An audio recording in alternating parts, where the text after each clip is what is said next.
उस तरह के थे तो हम लोग माने। तो बुद्ध जी को मानना क्या ये अनिवार्य है? जैसे मतलब जैसे जो जितने बाबा साहब को जो लोग मानते हैं उतना सभी लोग बुद्ध जी को लगभग मानते हैं। नहीं, ऐसी बात नहीं है। तो आखिर में ये कहाँ तक सही है? बुद्ध को मानने वाले की संख्या बहुत ज्यादा है। नहीं तो जैसे तो भारत के बाहर है ना, वो तो बाहर है, लेकिन जैसे नेपाल में भी है। हाँ। और तुम्हारा बर्मा में है, श्रीलंका में है, और जापान में है। तो जो बाबा साहब को मानने वाले उसके ऊपर में से अधिकतर मतलब दोनों लोग उनको ताल नहीं, बाबा साहब को जो मानते हैं कोई जरूरी नहीं बुद्ध को मानते हो। बहुत लोग हैं जो कि बौद्ध धर्म में नहीं भी हैं तो भी बाबा साहब को मानते हैं। हिंदू हैं वो भी मानते हैं, ईसाई हैं वो भी मानते हैं, ये अपने सिख हैं वो भी मानते हैं। वर्ग में हम बताएं जैसे जो ये हम लोगों का वर्ग है प्लस कुछ बाहर वर्ग है, कुछ ओबीसी में है, तो ये लोग ज़्यादा मतलब इस समय प्रेजेंट टाइम में। तो उसमें क्या तुम पूछ रहे हो मानना जरूरी है? हाँ आखिर में तो मतलब सब लोग से बुद्ध जी जरूरी तो है कि तुम कुछ भी मत मानो। वो कहने का मतलब नहीं था गुरु जी, ये कहने का मतलब था कि जैसे लोग कहते हैं ना कि जैसे कोई है कि मतलब अब हम लोग के कास्ट के लोग हैं तो कहेंगे हम लोग को जब हिंदू धर्म में मतलब जब जगह ही नहीं है, कोई देवी देवता से मतलब नहीं है, हम लोग को जब मंदिर में जाने का प्रवेश नहीं है कुछ करने के, तो हम लोग ये कहाँ है मंदिर में जाने में? कौन रोका है? चलो हमारे साथ चले, जो कहता नहीं है देखते कहाँ कोई रोकता है। तो वो ये तो झूठी बातें फैला रहे हैं ना। कहाँ कोई रोका है? तुम लोग गए हो आज तक कहीं कोई रोका है? वही तो हम तो यही तो पूछते हैं ना कि कोई गए हो कहीं कोई रोका है? कहीं कोई जात पूछ कर एंट्री होती है क्या कहीं पर? अब हम लोग हमने तो नहीं देखा आज तक कि कहीं जात पूछ करके एंट्री हो रही है कि भाई अमुक जात का है तो उसको आने देंगे, अमुक जात का नहीं है तो उसको नहीं आने देंगे। ये सब प्रोपेगेंडा है। हाँ, ये जो धर्मांतरण कराने वाले लोग हैं उन लोग का प्रोपेगेंडा है इस तरह से कि ऐसे आने नहीं देते हैं, जाने नहीं देते हैं, ऐसा कहीं नहीं है। नहीं तो खुद सर्वे करके जाके देखो। आज तुम लोग कोई छोटे बच्चे तो हो नहीं, इतने बड़े हो गए, इतने दिन में इतना घूमे होगे, तो खुद ही देखे होगे कि क्या है क्या नहीं। तो अधिकांश लोग जैसे मतलब जो छोटे वर्ग के लोग हैं तो वो बौद्ध धर्म स्वीकार करने का तत्पर क्या था, मतलब क्यों कारण पड़ा? वो लोग हिंदू का ही तो हिंदू में जब थे वो लोग, चाहे हिंदू धर्म में को जानते थे, तो क्यों नहीं पूजा के क्यों बौद्ध धर्म की तरफ चले गए? कुछ तो अंतर होगा, कुछ कारण रहा होगा। कारण तो रहता ही है दुनिया में। कोई भी व्यक्ति कुछ करता है तो उसे कारण तो होते ही हैं। कुछ लोग बौद्ध बन गए, कोई इस्लाम को स्वीकार कर लिया, कोई ईसाई हो गया। दुनिया में आज जितने भी मत हैं वो सब हिंदू से ही हुए हैं। जितने भी मत हैं, चाहे ईसाई बने तो, चाहे बौद्ध बने तो, चाहे जैन बने तो, चाहे सिख बने तो, चाहे पारसी बने तो, चाहे यहूदी बने तो, जितने भी मत देखोगे कोई ऐसा मत नहीं है जो कि हिंदू धर्म से पहले का मत हो। मगर हम लोग का जो कास्ट का मैं अपना बात कर रहा हूँ गुरुजी, पर्सनल बता दीजिए। हम लोग एससी वर्ग के जो लोग हैं यो मतलब ज़्यादा अधिकांश बौद्ध धर्म के प्रति क्यों मतलब झुकाव सब रहता है? जो पढ़े लिखे हैं ऐसा कोई झुकाव नहीं है। उसी तरह से वो जो जिनका झुकाव है उसको कुछ भी नहीं जानते हैं। वो न बौद्ध धर्म के बारे में जानते हैं, हाँ, न उसकी खामियों को जानते हैं। तो ऐसा कुछ वो नहीं जानते हैं। वो सिर्फ एक ही चीज़ जानते हैं। वो ये जानते हैं कि अंबेडकर जी जो थे उन्होंने बौद्ध मत को स्वीकार कर दिया था, अब इसीलिए जो है अंबेडकर कर दिए थे तो हम वही भेड़ धर के हम भी करें। और इसके अलावा कुछ नहीं जानते हैं। यही चीज तो अंबेडकर यही बात है। कारण रहा महाराज जी तभी तो स्वीकार किए होंगे। अंबेडकर ने क्यों किया था ये जानना जरूरी है। अंबेडकर ने क्यों किया था यह जानना जरूरी है। और यह भी नहीं है कि अंबेडकर ने किया था तो हर कोई कर लेगा, या उस वक्त भी नहीं किए थे लोग, आज भी नहीं किए हैं, आगे भी नहीं करेंगे। क्योंकि वास्तव में व्यक्ति जो है वह किसका अनुयायी है? क्या वो सत्य का अनुयायी है? क्या वो न्याय का अनुयायी है? या वह किसी व्यक्ति का अनुयायी है, किसी नेता का अनुयायी है? इसके आधार पर लोग निर्णय लेते हैं अपनी अपनी बुद्धि के अनुसार से। समझ गए? तो जो यह सोचता है कि नहीं मैं अमुक नेता का अनुयायी हूँ तो वो जो करेगा वही मैं करूँगा, तो वैसा करके वो कर लेता है। लेकिन जिसकी बुद्धि रहती है, अच्छी बुद्धि रहती है, तो वो सिर्फ न्याय देखता है, सत्य देखता है, और देखता है कि वहाँ पर क्या संभावना है, क्या विकास है, क्या चीज़ वहाँ पर है। और क्या इससे हिंदू धर्म से कोई बेहतर है? एक भी कोई धर्म ऐसा नहीं है जो हिंदू धर्म से बेहतर है, और कभी भी कोई धर्म इसीलिए शास्त्रार्थ नहीं करता है हिंदू धर्म से, और जब किया तब हारा ही है। सनातन धर्म से शास्त्रार्थ आज तक कोई नहीं कर पाया। हाँ, अब कोई अपना व्यक्तिगत चुनाव है भाई, किसी का किसी में चला जाए, वो बात एक दूसरी है, लेकिन वह जीत नहीं सकता। अम्बेडकर भी जो थे, उन्होंने अम्बेडकर ने कहा है कि सनातन धर्म में जितना बताया गया है अच्छाई, उससे बढ़ करके और कहीं अच्छाई नहीं है। इसको अम्बेडकर ने खुद स्वीकार किया है। मेरे पास अम्बेडकर की पुस्तक है, कहोगे तो दिखा देंगे। हाँ, लेकिन अब प्रश्न उठता है कि उन्होंने फिर क्यों स्वीकार किया। पहले अम्बेडकर ने कोशिश की कि यहाँ पर जो है बदलाव किया जाए। अम्बेडकर के समय में और एक कोई तालाब था, हाँ, उस तालाब में लोग नहीं जाने देते थे।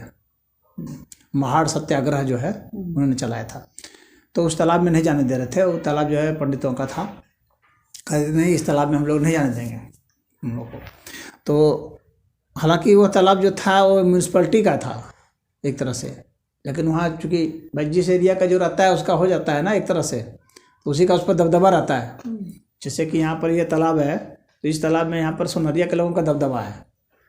यहाँ दूसरे लोग आएंगे ऐसे में, तो यहाँ के लोग उसको वो करेंगे। तो खैर उस तरह से वहाँ पर था, तो उन लोगों ने उनको रोका, तो उन्होंने बहुत सत्याग्रह चलाया, और वहीं पर उन्होंने मनुस्मृति भी जलाई। डॉक्टर भीमराव अम्बेडकर ने उसी सत्याग्रह में मनुस्मृति जलाई थी। हरिओम। और अनिंदर क्या हाल है? बैठो, निकाल लो कंबल इधर, एक और कंबल निकालो। तो वहाँ पर उन्होंने मनुस्मृति जलाई। हाँ, तो अब मनुस्मृति जो है एक वह है जो कि स्वयंभू मनु द्वारा रचित है, उसको मानव शास्त्र धर्मशास्त्र कहा जाता है। तो अम्बेडकर साहब ने इस बात को भी लिखा है कि मैंने जो मनुस्मृति जलाई है, हाँ, वह मनुस्मृति जो है सुमति भार्गव वाली मनुस्मृति है, स्वयंभू मनु वाली नहीं है। स्वयंभू मनु के तो मनुस्मृति थे भी नहीं, क्योंकि स्मृति तो व्यक्ति की नहीं होती ना, उसके बाद ना स्मृति बनेगी। कोई भी स्मृति मतलब याद जो होती है, तो यादें तो उसके व्यक्ति के गुजर जाने के बाद बनती है। तो इसलिए मनु अब स्मृति तो नहीं लिख सकते थे, तो उन्होंने मनु धर्मशास्त्र लिखा है, इसी नाम से है भी। तो हालांकि उन्होंने सफाई दी इस बात पर, लेकिन मैं अम्बेडकर जी से सहमत नहीं हूँ कि जलाना नहीं चाहिए पुस्तक को, कोई भी हो, चाहे कोई किताब कितनी भी खराब हो, अगर बहुत खराब है, जैसे मान लो कुरान भी बहुत खराब है, लेकिन जलाना नहीं चाहिए, क्योंकि उसका अलग अलग मूल्य होता है ना। किसी का ऐतिहासिक मूल्य होगा, किसी का शैक्षणिक मूल्य होगा, किसी का काव्यात्मक मूल्य होगा, और किसी भी ग्रंथ में सारी बातें गलत तो नहीं होती।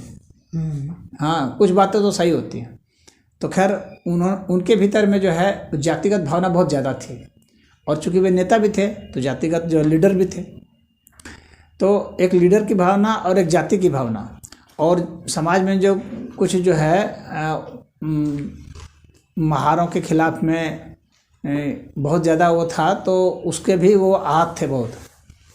और उन्होंने चमारों को आह्वान भी किया था कि तुम लोग जो है, तुम लोग चाहते तो ऐसा नहीं होता, हाँ, तुम लोग तो सबके जूते बनाते हो, तुम लोग स्ट्राइक कर दो एक तरह से कि जूते सब बंद कर दो फिर ये सब नंगे रहेंगे, इस टाइप से। तो उन्होंने, हालांकि चमारों ने बात नहीं मानी थी उनकी इसमें ऐसे समर्थन किया था कि नहीं ये सब नहीं होना चाहिए, लेकिन चूँकि उन लोग को उसमें फ़ायदा था, भाई जूते बना रहे हैं तो फायदा, तो जूते कैसे कर दें।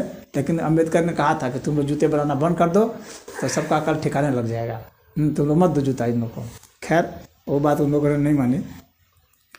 तो उस वक्त जो भावना थी, अच्छा, एक मंदिर में भी प्रवेश का वो किए थे आंदोलन, तो उस मंदिर में भी हालांकि प्रवेश तो कर गए थे, हाँ, आर्य समाज वालों ने उनका साथ दिया था।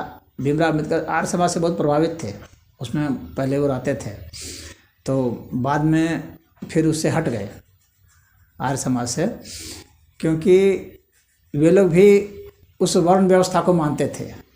हाँ, तो ये जो है वहाँ से हट गए।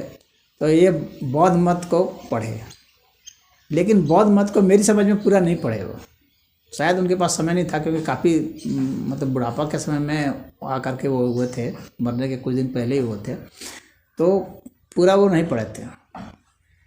बौद्ध मत में भी वर्ण व्यवस्था है, और वेद में जो वर्ण व्यवस्था है ना वो तो कर्म के आधार पर है, और बौद्ध धर्म में तो कर्म के आधार पर नहीं, जन्म के आधार पर है। आधा और आधा है, मतलब कहते हैं कि ब्राह्मण जो बनेगा, जो ब्राह्मण वग्गो कह के एक अध्याय है धम्मपद में, तो उसमें कहते हैं कि जो कर्म करेगा ब्राह्मण का वो ब्राह्मण बनेगा। तो वहाँ पर तो वो कर्म की बात किए हैं भगवान बुद्ध ने, लेकिन अन्य कई जगहों पर जो है वो उन्होंने बात नहीं की है, और उन्होंने कहा कि जो भी बुद्ध बनेगा वो कभी भी छोटी जाति का नहीं बन सकता। भगवान बुद्ध ने कहा है कि कोई छोटी जाति का बुद्ध नहीं बन सकता, सिर्फ ब्राह्मण बन सकता है और क्षत्रिय बन सकता है। ब्राह्मण भी तब बनेगा जब ब्राह्मण का समाज में दबदबा रहेगा, बढ़ा चढ़ा रहेगा तब, और क्षत्रिय भी तभी बनेगा जब क्षत्रिय का दबदबा रहेगा, बढ़ा चढ़ा रहेगा तब, अन्यथा नहीं। अन्यथा जो है जिसका रहेगा ब्राह्मण या क्षत्रिय में जिसका दबदबा रहेगा वही, उसी में बुद्ध जन्मेंगे, वही का जो है बुद्ध अवतार होगा। तो ये चीज़ ग्रंथ में लिखी है। हाँ, तो वहाँ व्यवस्था वो है ही, सारी व्यवस्था वो है, बल्कि जातिवाद सबसे ज़्यादा जो है बौद्धों में ही है। हाँ, एक भी ऐसे बौद्ध नहीं हुए जो कि जो है छोटी जाति के हों। 28 बुद्ध माने जाते हैं, हालांकि ऐतिहासिक प्रमाण तो एक ही बुद्ध का है, सिद्धार्थ गौतम का, लेकिन सिद्धार्थ गौतम ने ही अपनी कहानी सुनाई है, तो उसमें 28 बुद्धों की कहानी सुनाई है। तो उस 28 बुद्ध में से एक भी बुद्ध जो हैं वो छोटी जाति के नहीं है, और साथ ग्रंथ में यह भी लिखा है कोई बन भी नहीं सकता। अच्छा, स्त्रियों के खिलाफ में इतना ज़्यादा है बौद्ध धर्म में, उतना तो मुसलमान में भी नहीं है। इस्लाम में भी उतना स्त्रियों के खिलाफ में नहीं है जितना कि इस्लाम में बहुत खिलाफ है स्त्रियों के, लेकिन फिर भी बौद्धों इतना नहीं है। दुनिया में सबसे ज़्यादा स्त्रियों के खिलाफ में अगर कहीं है तो वो बौद्धों में है, क्योंकि वे लोग तो ऐसे ही घर से भागते थे और सन्यासी बनते थे और रहते थे जंगलों में। हाँ, और स्त्रियों के खिलाफ में बहुत बोलते थे, और पूरा उन्होंने ग्रंथ लिख मारा है, पूरा स्त्रियों के विरुद्ध में बहुत है। अगर कभी पढ़ोगे तो देखोगे आप बहुत भद्दी बात, गंदी बात लिखी हुई है स्त्रियों के खिलाफ। धर्म का पतन के कारण में एक पर्सन रहा है जो यह एक रहा है, पतन के कारण में यह एक रहा है, लेकिन मुख्य जो कारण रहा है वह उनका कायरपना रहा है, डरपोक होना उनका जो है ना मुख्य रहा है। बौद्ध मत में किसी को वीर नहीं बनाया जाता है, वीरता का वहाँ कोई कद्र नहीं है। हाँ, वहाँ तो शौर्य का महत्व नहीं है, सबको कायर बना दिया जाता है एक तरह से। जो बौद्ध मत में जाएगा वो कायर ही हो जाना है उसको। और इसी कारण क्या हुआ कि जितने भी बौद्ध बने, जैसे कि अफगानिस्तान बौद्ध था, हाँ, ईरान में बौद्ध थे, तो जहाँ जहाँ बौद्ध थे वहाँ सब जब मुसलमानों ने उनको हमला करके तुरंत ही बना दिया आसानी से मुसलमान। और ये जो नालंदा यूनिवर्सिटी जो तोड़ी गई थी, तो अम्बेडकर खुद लिखते हैं कि ये जो है जो पुजारी वहाँ थे बौद्ध मत के, उनके कायरपना की वजह से ही ऐसा हुआ। उन्होंने थोड़ा भी वो नहीं संघर्ष नहीं किया, तुरंत जो है उसको बख्तियार खिलजी ने ख़त्म कर दिया और पूरा जला दिया। उतना बड़ा लाइब्रेरी जो था वो सारा जला दिया। तो वहाँ पर जो है एक तो दार्शनिक जो है ऊंचाई नहीं है, बहुत सारे प्रश्न, दार्शनिक प्रश्न, इसीलिए शास्त्रार्थ में नहीं बैठते हैं ना, कि दार्शनिक प्रश्न में जो है फंस जाते हैं बौद्ध मत वाले। क्योंकि अब जैसे बुद्ध कहते हैं कि जो है आत्मा नहीं होती है। हालांकि थोड़ा कन्फ्यूजन भी है, कहीं कहीं पर जो है कुछ संकेत दिए हैं होने का भी, और लेकिन अधिकतर जगह जो है उसका खंडन भी है। और फिर अपने पुनर्जन्म की कहानी भी सुनाया है। तो अब सवाल उठता है कि फिर पुनर्जन्म किसका हो रहा था जब आत्मा नहीं होती है? तो एक प्रश्न यहाँ पर ये खड़ा हो गया, तो इसका वही उत्तर वे लोग नहीं दे पाते। फिर बाकी बुद्ध को ज्ञान हुआ तो किस चीज़ का ज्ञान हुआ, किसका ज्ञान हुआ, और जिसको ज्ञान हुआ वो कौन है? फिर जो ज्ञान हुआ वो किसको ज्ञान हुआ? मन को हुआ, बुद्धि को हुआ तो किस चीज़ का हुआ? इसका उत्तर भी नहीं दे पाते हैं। वे शून्य की बात करते हैं, तो शून्य का तो मतलब कुछ नहीं होता है। तो कुछ नहीं होना से मतलब क्या हासिल किया व्यक्ति? हाँ, तो जब भी उनका जो शास्त्रार्थ होता है, इसीलिए सदैव वे हारते रहे। वे अब उनका अगर देखोगे पहले का पांडुलिपि या उन सब के ग्रंथ हैं तो उसमें हिंदुओं के देवी देवताओं के ऊपर जो है ना खाली जो है वो सब भद्दी भद्दी और अश्लील अश्लील बात भी किए हैं, और जो है आपत्तिजनक जो है प्रतिमाएं भी बनाए, तस्वीरें भी बनाए। तो वे सब सिर्फ निंदा के रूप में जो है प्रचार अपना करके अपना लोगों को बेवकूफ़ बना बना करके शुरू से ही वे सब ऐसे ही करते आए हैं। लेकिन कभी भी शास्त्रार्थ में बहस में कभी भी जीत नहीं पाए, न कोई भी नहीं जीत पाया सनातनियों से, न ईसाई जीत पाए कभी, न बौद्ध जीत पाए, न जैन जीत पाए, न सिख जीत पाए, न और कोई जीत पाया, अब न कोई जीत पाएगा, क्योंकि इसका दर्शन इतना उच्च स्तर का है, वेद का दर्शन, उसके कोई मुकाबला ये सब नहीं कर सकते। इन लोग के दर्शन अगर पढ़ोगे तो पता चलेगा उसी का नकल कुछ कुछ किए हैं, अपना ओरिजिनल कुछ भी नहीं दे पाए हैं। अगर ये पूछा जाए कि बुद्ध ने कौन सी अपनी नई बात दी जो उसमें नहीं थी वेद में या उपनिषद में या गीता में, तो कुछ भी नई बात नहीं दी। उन्हीं की नकल उतार करके एक लाइन वहाँ से लिए, दो लाइन वहाँ से लिए, ऐसे कर करके उनको डिजाइन कर दिए। तो एक तरह से जो है ना ये नकल वाला धर्म है, और एक पक्षी है, सिर्फ ध्यान मार्ग की साधना है, और वो भी पूरी साधना नहीं है। तो ये सब इसमें बहुत सारी दिक्कतें हैं। तो जातवाद भी पूरा है, बल्कि जातवाद सनातन धर्म में नहीं है, वेद में कहीं जातवाद नहीं है। वर्ण व्यवस्था तो है, और वर्ण व्यवस्था यहाँ पर गुण कर्म के हिसाब से माना गया है, और वहाँ पर वर्ण व्यवस्था गुण कर्म के हिसाब से नहीं है बौद्ध मत में। वहाँ तो बस जन्म से ही है। तो जैसे वैदिक कालीन में जब उत्तर वैदिक कालीन आया तो उत्तर वैदिक कालीन के बाद ही तो मतलब जाति हो गया, जाति इधर इसके बाद में बौद्ध धर्म आया। अम्बेडकर जाति के विषय में अम्बेडकर जी ने जो कहा है वो ज़्यादा सही है कि जाति की कैसे रचना हुई कुछ विषय पर, और उनके उस मत से मैं सहमत हूँ। अम्बेडकर ने जो कहा है कि जाति जो है इसकी रचना हुई है अलग अलग तरह की आजीविका के कारण, और आजीविका में ही जो विवाह करते रहे, हाँ, ताकि जो है उसका जो है सीक्रेट बाहर नहीं जाए, जो आजीविका की गोपनीयता होती है वह बाहर नहीं जाए, इसके कारण ही जातिवाद का निर्माण हुआ। लेकिन वह जातिवाद भी जो था ना वो पूरा बहुत ही ज़्यादा ठोस नहीं हो पाया था, क्योंकि कोई भी एक व्यक्ति जाति का निर्माण नहीं कर सकता, न कोई एक जाति का निर्माण कर सकती है, न कोई एक संस्था जाति का निर्माण कर सकती है। ऐसा नहीं हो सकता कि कोई एक न उस वक्त कहीं किसी का साम्राज्य था ऐसा कि बस एक बार डंडा हिला दिया सब लोग मान लिए, हाँ, कि आज से तुम ये जाते, आज से तुम ये जाते। ऐसा थोड़ी हुआ, ऐसा कभी नहीं हुआ है, ऐसा हो भी नहीं सकता था। तो इस विषय में अम्बेडकर कहते हैं कि ऐसा संभव नहीं था, और किसी ग्रंथ को दोष दिया जा सकता है, न किसी व्यक्ति को दिया सकता है, ना किसी जाति विशेष को दिया सकता है। लेकिन जो प्रोपेगेंडा वाले हैं वो कहते हैं ब्राह्मणों ने बनाया जाति, ब्राह्मणों ने नहीं बनाया। अम्बेडकर खुद लिखते हैं कि ब्राह्मण के पास वो नहीं थी कि सबका कैटेगरी सबको चुन करके कहते कि आज से तुम ये जाति और आज से तुम ये जाति, ऐसा थोड़ी हुआ है कभी। ये आजीविका जैसे जैसे जिसने किया, ऐसे मछली पालन का किया तो मछुआरा हो गया, बढ़ाई का काम किया तो वो बढ़ाई हो गया, लोहार का काम किया तो लोहार हो गया, हाँ। तो जो जिसका काम करता गया वो उस जाति का होता गया, न कि किसी ने वो किया, बस उसने शादी अपने में की, बस ये रहा। पढ़ने का तो अधिकार, जैसे चाहे पढ़ाने का अधिकार तो सबसे पहले ब्राह्मणों को ही था, तो उस जिस हिसाब से मतलब पढ़ाने का अधिकार सभी को था, हाँ, लेकिन ब्राह्मण सबको ही हो सकता था।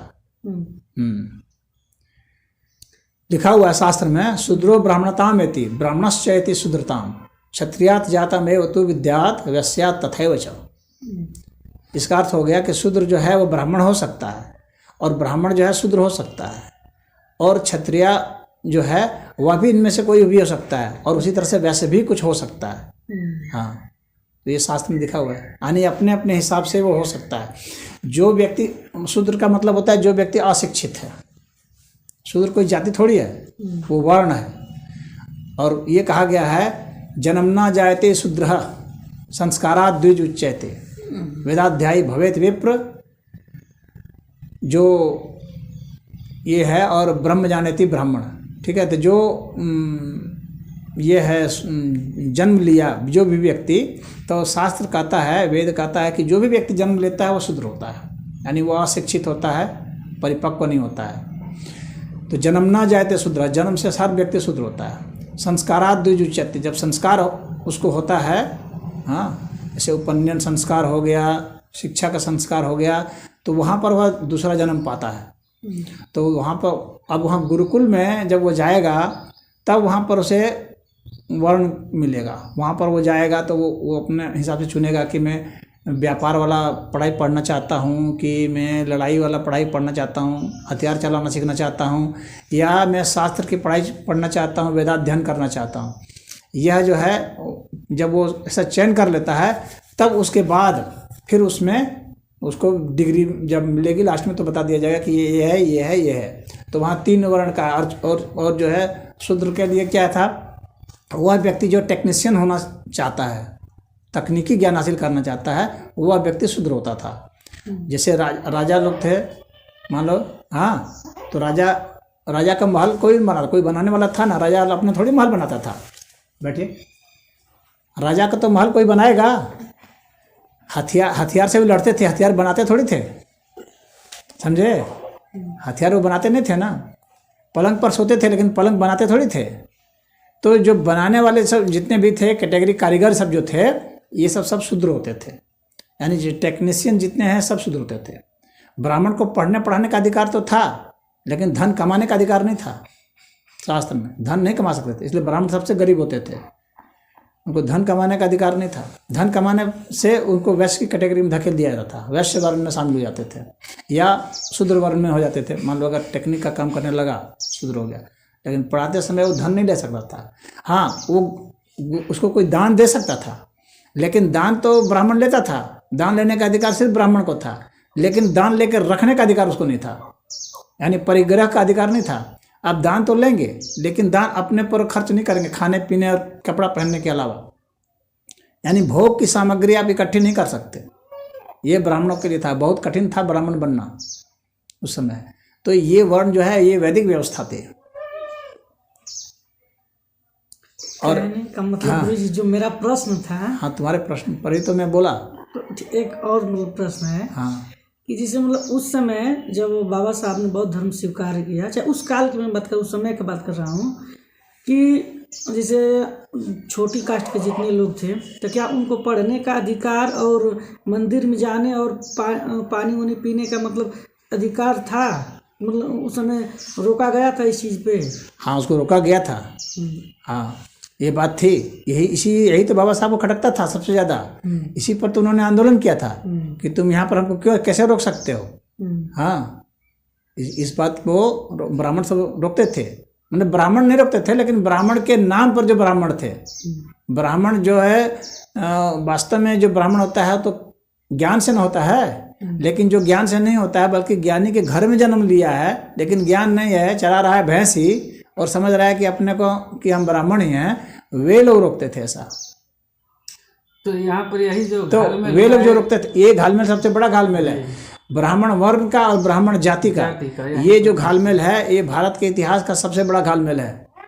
ये सामाजिक घालमेल जो है ना, ये सबसे बड़ा भ्रष्टाचार हुआ है। तो इसको कहते थे, जैसे डॉक्टर भीमराव अम्बेडकर को अगर शुद्ध रूप से कहा जाएगा तो उनको ब्राह्मण कहा जाएगा। बुद्ध स्वयं भी कहे कि मैं ब्राह्मण हूँ, हालांकि वो क्षत्रिय कुल के थे, लेकिन उन्होंने स्वयं कहा कि मैं ब्राह्मण हूँ। जो अध्याय है ब्राह्मण बग्गो में, उसमें उन्होंने कहा है कि तुम ब्राह्मण नहीं हो, ब्राह्मण मैं हूँ, अम्बस्ट को कहे। तो जो व्यक्ति शिक्षित हो गया तो वो ब्राह्मण कैटेगरी में आ गया, अगर वो मतलब पढ़ाने का काम कर रहा है तो। लेकिन यदि वह पढ़ाने का काम कर रहा है और वेतन ले रहा है, जैसे आज के शिक्षक हैं, तो वो ब्राह्मण की कैटेगरी में नहीं आ पाएंगे। अगर वो फ्री में पढ़ा रहा है या ऐसे कोई दे दिया अपने से, वो बात अलग है। लेकिन जब वो पेमेंट ले रहा है तो वो तो नौकरी में आ गया, तो फिर शूद्र में हो गया वो। तो जो राजा के यहाँ पर पढ़ाते थे वो शुद्ध ब्राह्मण इसीलिए नहीं कहे जाते थे। जैसे कि द्रोणाचार्य थे, तो वो राजा के यहाँ लड़कों को शिक्षा देते थे, लेकिन वो शुद्ध ब्राह्मण में नहीं उनकी गिनती होती थी। वो एक क्षत्रिय ही माने जाते थे एक तरह से, क्योंकि उसके शिक्षा दे रहे थे वो शस्त्र विद्या की।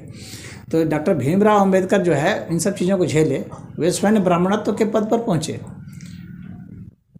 अगर उनको देखा जाए तो उनके शिक्षा का स्तर बहुत ही ऊंचा था, बहुत ही मतलब शायद ही कोई ऐसा व्यक्ति है जो उतनी डिग्री हासिल कर पाया जितना अम्बेडकर ने हासिल किया, क्योंकि पढ़ाई उन्होंने लास्ट तक पढ़ाई करते ही रहे, वे पढ़ाई छोड़े नहीं।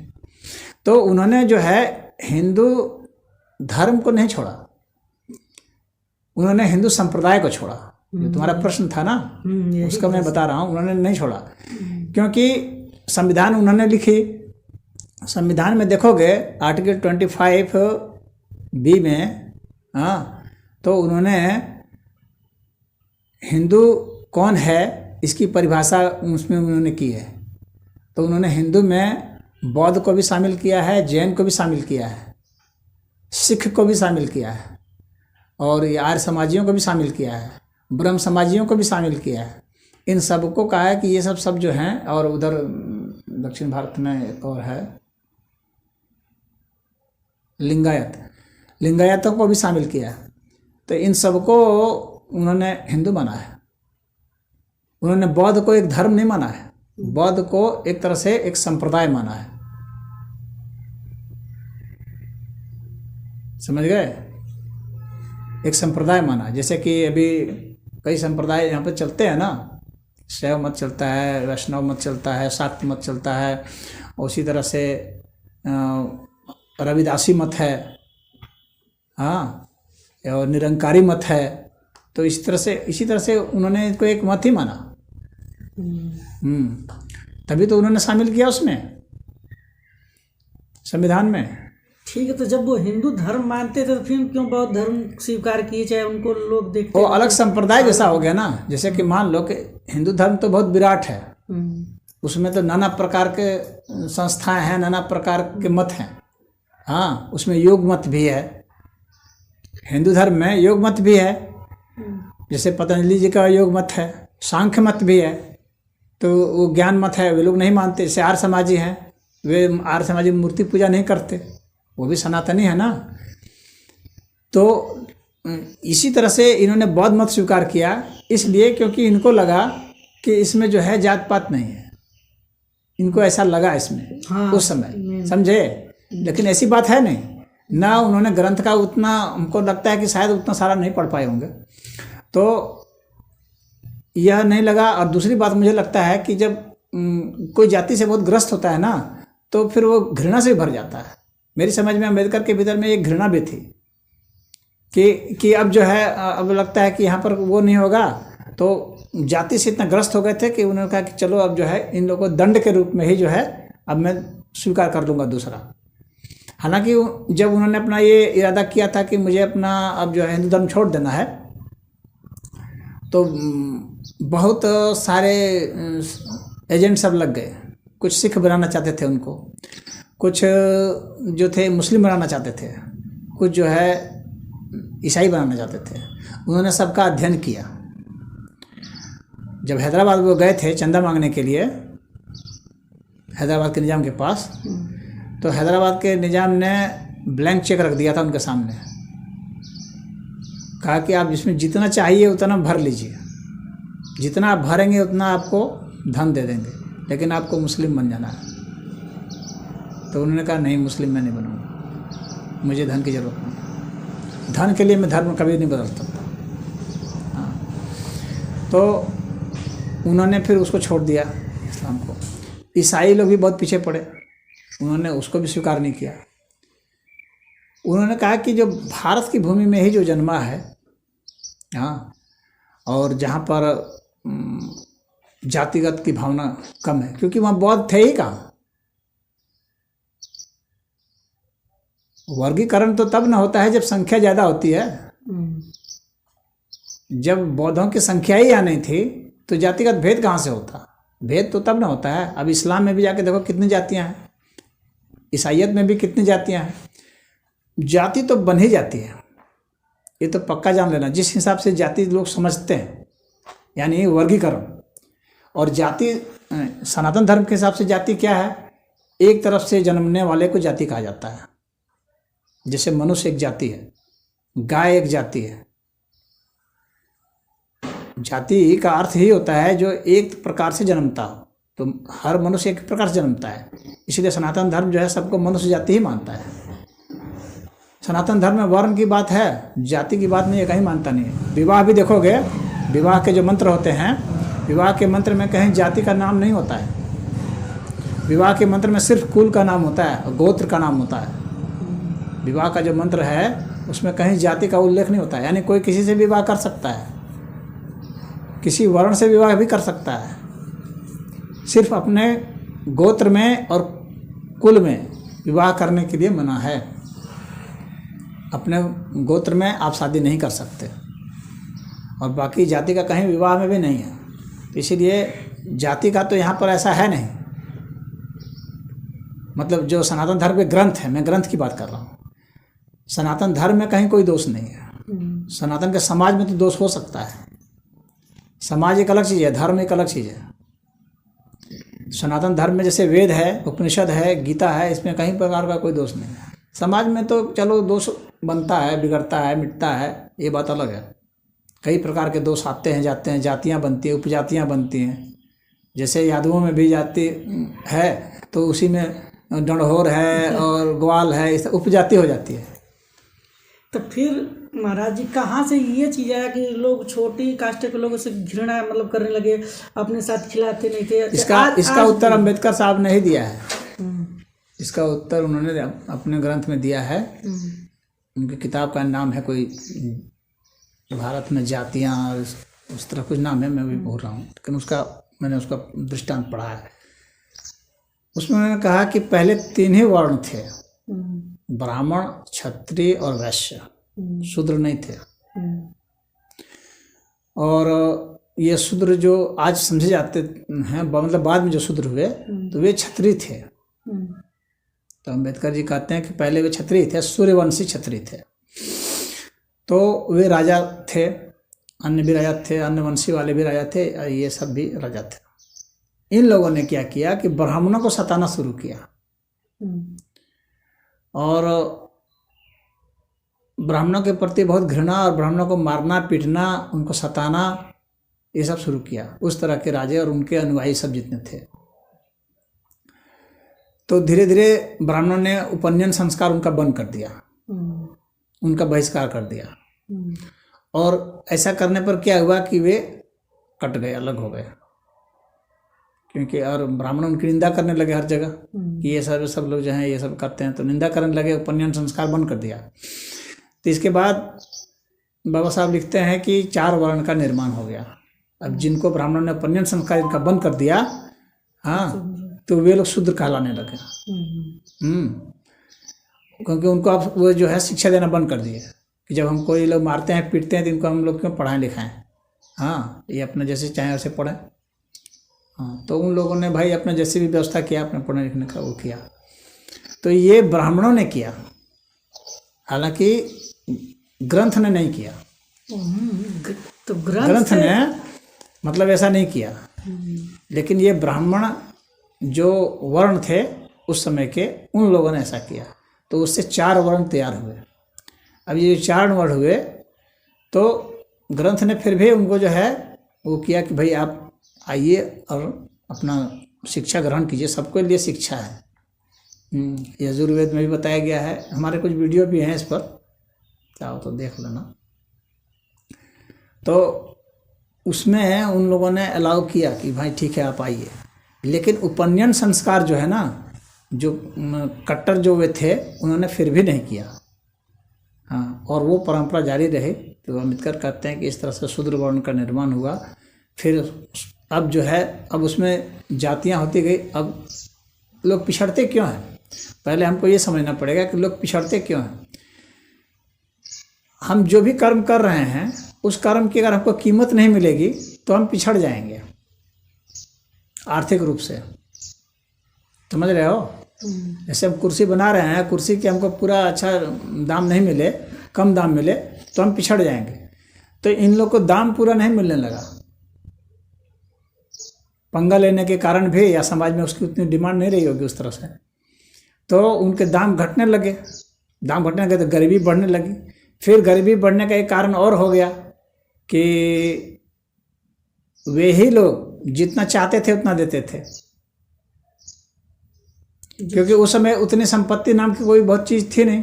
मोटरसाइकिल ये सब तो था नहीं। हाँ, कि कार और ये संपत्ति नाम के वो क्या थे, गाय भैंस भेड़ बकरियां, यही सब में संपत्ति होते थे। घोड़े, हाथी, हाँ, और रत्न और सोने चांदी धातु, यही सब होते थे संपत्तियां। और जमीन मान लो, जमीन का उतना नहीं था, जमीन तो बहुत ज़्यादा थे जमीन पर। उसमें तो ऐसा था, राजा लोग कहते थे जमीन जितना चाहो उतना कब्जा कर लो और उसका जो है अपना नाम को कर देना, वहाँ पर अपना खेती करो। तो जमीन तो उसमें बहुत आयत थी। तो ये जो संपत्तियां थी, भाई दूध तुम्हारे घर में मान लो तुम 100 गाय रख लोगे तो उतना दूध क्या करोगे? आज तो है ना कि आज दूध तो तुम भाई बना करके बेच रहे हो और खोआ बना रहे हो। उस वक्त ऐसा नहीं था, ना ट्रांसपोर्टेशन की इतनी व्यवस्था थी ना इतना, तो दूध जो है वो बेकार ही हो जाता था। बहुत ज़्यादा गाय पालना भी एक बवाल ही होता था। जंगल में गए, गाय पाले, ले आए, उतना दूध दुआ, इसीलिए उस वक्त क्या था, दूध लोग बेचते नहीं थे। कोई आया पिला दिया, हाँ, दही आया उसको खिला दिया, तो दूध दही उसमें बिकने का उतना साधन नहीं था। संपत्ति उसके माध्यम से अर्जित नहीं होती थी, ट्रांसपोर्टेशन भी नहीं होता था, उसको प्रिजर्व रखने की भी व्यवस्था नहीं थी। तो उस समय क्या हुआ कि ये सब जो भी उत्पादन करते थे तो ये अधिकतर या तो कच्चा उत्पादन होते थे जिसकी कीमत जो खराब हो जाता है बहुत जल्दी। भाई खेती बाड़ी में टमाटर है, उतना सादा नहीं ले जाने, सड़ जाएगा, तो इनकी कीमत जो है कम होती थी। और कीमत कम होने के कारण जो है इनकी गरीबी होती गई। एक कारण तो ये रहा। दूसरा कारण, वे लोग अपने हिसाब से उसको धन देते थे, उसमें से इतना ही देंगे, देना तो दे दो, हाँ। अब उसको लाचारी में दूसरा सामान के लिए जो है बेचना पड़ता था सस्ते दाम पर, तो ये हो गया। फिर जो है गरीबी कारण एक होता है अभी कि आपकी आदत खराब है। अगर आप तामसी प्रवृत्ति के हो गए, जैसे मान लो अभी दिनेश कमा रहा है इतना, अगर अभी तामसी प्रवृत्ति का हो जाए, पता चला कि रोज़ जो है इसका चल रहा है दारू मुर्गा और अब दोस्तों के साथ बैठ करके, तो पैसा कहाँ बचेगा? सही है, गरीबी नहीं होना है। तो जब आपके संस्कार छूट जाते हैं, सात्विक संस्कार छूट गए शूद्रों के जितने भी थे, तो आसुरी संस्कार इन लोगों ने ग्रहण कर लिया। आसुरी संस्कार ग्रहण कर लिया तो क्या होने लगा कि ये सब जो है आसुरी जो भोजन थे वे सब करना शुरू कर दिए। बुद्धि इनकी खराब होने लगे। अब दारू पी रहे हैं, मदिरा पी रहे हैं, उलट रहे हैं, पुलट रहे हैं, हाँ, और उसमें पैसे खर्च कर रहे हैं, तो उसके कारण भी गरीब होने लगे। हाँ, दिखावे में बहुत खर्च करने लगे, उसके कारण होने लगा। फिर उस वक्त क्या था कि इतने सुरक्षा की व्यवस्था भी नहीं थी, मिट्टी के घर या झोपड़ी फूस ये सब होते थे, हाँ, तो उसमें चोरी करना आसान था, उसमें चोरियां बहुत ज़्यादा होती थी। अरे आज से 100-150 बरस पहले की भी चोरियां देखोगे बहुत होती थी। घर में लोग सेंध काट के घुस जाते थे, जो थोड़ा बहुत सामान है उसको निकाल लेते थे। हालांकि सामान रहता ही क्या था, मान लो गहना जेवर थोड़ा सा ये हुआ तो लोग ज़मीन में गहना जेवर गाड़ के रखते थे, या संदूक में रखे, संदूक गायब, संदूक भी बाहर है, दरवाज़ा भी नहीं रहता था, तो दरवाज़ा से घर में घुस के लेके भाग जाते थे। गरीबी तो ऐसे आ जाती है, कई प्रकार से गरीबी आती है।